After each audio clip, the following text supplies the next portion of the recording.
بسم الله الرحمن الرحيم.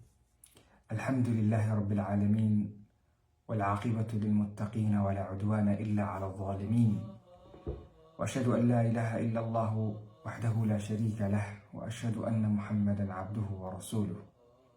إخواني وأخواتي في الله، runtii waxaana soo gaaray oo aan maqlaynaa newska iyo wararka aan ka maqlaynaa dad badanna ay sheegayaan in Soomaaliya maalmahan aad iyo aad dagaalada ay ugu soo laabanayaan, dad muslimiin oo walaalana ay isdilayaan.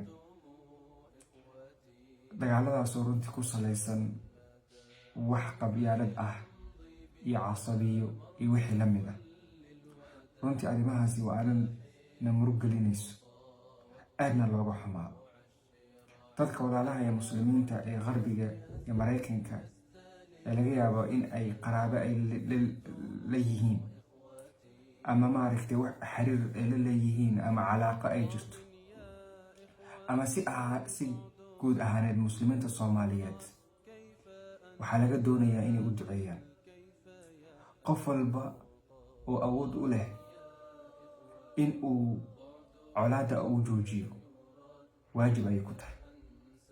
waxaa xaaraan ah oo maaragtay Ilaahay subxaanahu wa tacaala aan ogolaanaynin in colaadahaasi la horiyo, in baasiinka dabka lagu shubo, in qabyaalad la faafiyo, laga hadlo, in dadka maaragtay lagu abuuro xiqdi iyo nacayb iyo maaragtay iyo in loo horseedo dagaal annagoo adeegsanayna carabkiina adeegsanayna iyo social media.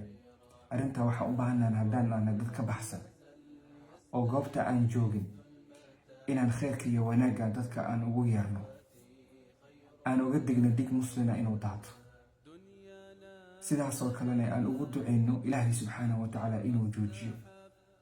waxa ugu muhiimsan oo u baahannahay inaan qabno waxa weeye inaan annaka colaadaasi inaan la horin.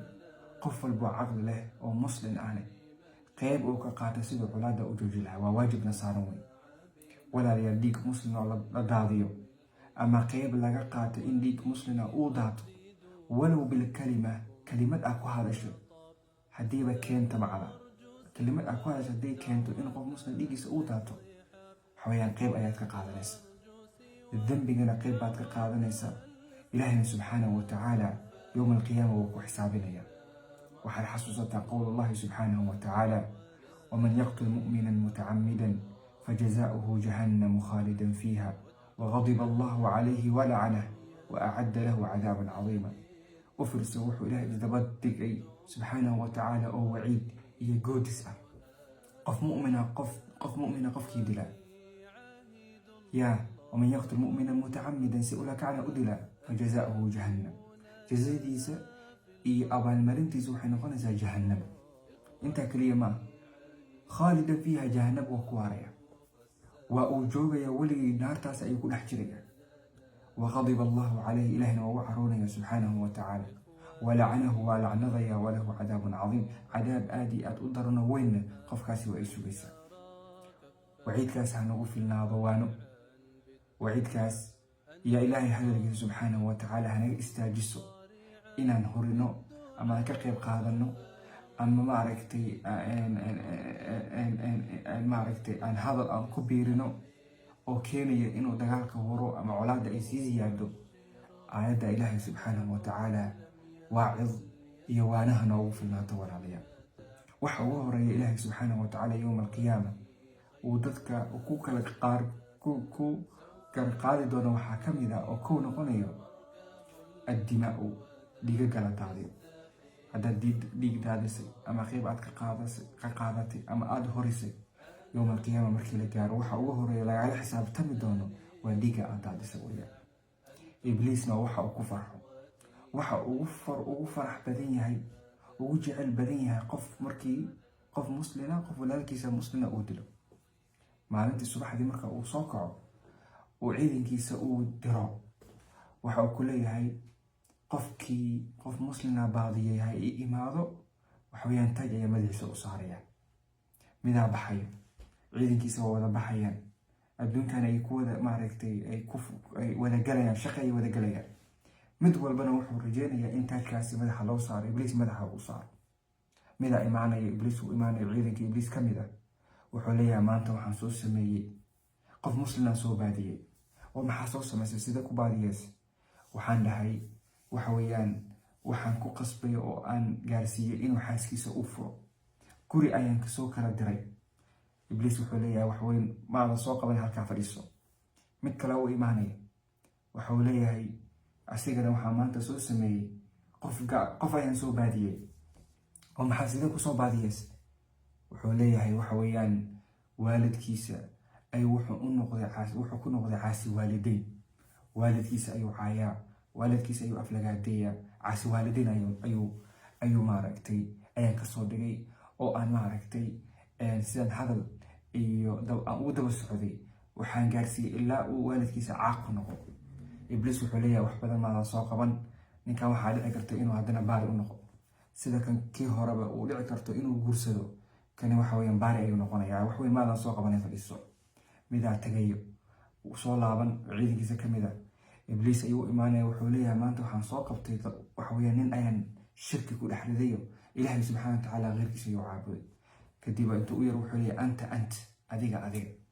mid kale imaanayo wuxuu leeyahay anigana waxaa maanta soo sameeyey inaan maaragtay qof muslim ah in aan ku maaragtay gaarsiiyey ama aan ku dhiirigeliyey inuu qof muslima uu dilo, dhiig muslima uu daadiyo. ibliis ninkaas ayuu u yeeranayaa, shaytaankaas ayuu u yeeranaya. wuxuu leeyahay anta fayulbisuhu taajkana waa u saaraya. ninkaas ayaa ku guuleystaa maalinta oo maaragtay qof muslima soo baadiyey, camalkii la rabay ibliis rabayne soo qabtay. marka ninkii maanta baxa qof muslimna dhiigiisa daadiya ama u horseeda ama u ololeeya ama qayb ka qaata, hadalba haba noqdee, qofkaasi waa ibliis. wuxuu jeclaa nin sameeye weeyaan. ibliis wuxuu ciidankiisa uu taajka ugu saaro ayuu maaragtay qofkaasi uu soo sameeyo, soo qabtay maalinta uu qabtay. marka walaalayaal, arrintaa laga wato jaahiliyada iyo qabyaaladda ee arrintaa noo horseedaysa inaan dhig muslima daadino, ayadana aan ka waantoobno. nebigu wuxuu ku tilmaamay salawaatu rabbi wasalaamu caleyh inay tahay waxa weeye muntin, wax qurna inay tahay. dadka ka shaqeeyay maaragtay iskugu yeeray jaahiliyada iyo qabyaalada iyo casabiyada, juthaau jahannama jamaacadeeda ayay noqonayaan. dad maaragtay jilbaha ku fadhiyo, jilbaha ku taagan aakhiro maaragtay fi naari jahannam, sidaasna cadaabka ku mudanayo dadkaasi ayay ka mid noqonayaan. qofkii maaragtay ii sheegay maxaa la yirahdaa ka qayb qaata ama maaragtay dadka ugu yeero casabiyo iyo jaahiliye ugu yeero. walaalayaal, arrintan ka waantoobno. ilaahay subxaana watacaala ummadda soomaaliya isku keeno. waxaa kaliya looga bixi karo fitantan iyo dagaalkan iyo qabyaaladda waa kitaabka ilaahay. in kitaabka ilaahay subxaana watacaala awoodda la siiyo, in kitaabka ilaahay subxaana watacaala naga saramaro, asiga ay maaragtay ugu sareyso ilaa kitaabka ilaahay ka saramarayo. hadduu ilaahay kitaabkiisa hooseeyo, waxway anaga dhana waa hooseena. waxaa kaliya na jamciyo, waxaa kaliya na iskaga keeno, waxaa kaliya maaragtay wanaageena ka shaqeynayo, waxaa kaliya maaragtay fitanta iyo dhibaatada naga ilaalin waa kitaabka ilaahay. haddaan kitaabka ilaahay ka tagno, nolosheena iyo xaalkiina sidaas ayuu noqonaya. baaraka allahu fiikum wajazakum allahu khayr. assalaamu calaykum waraxmatullahi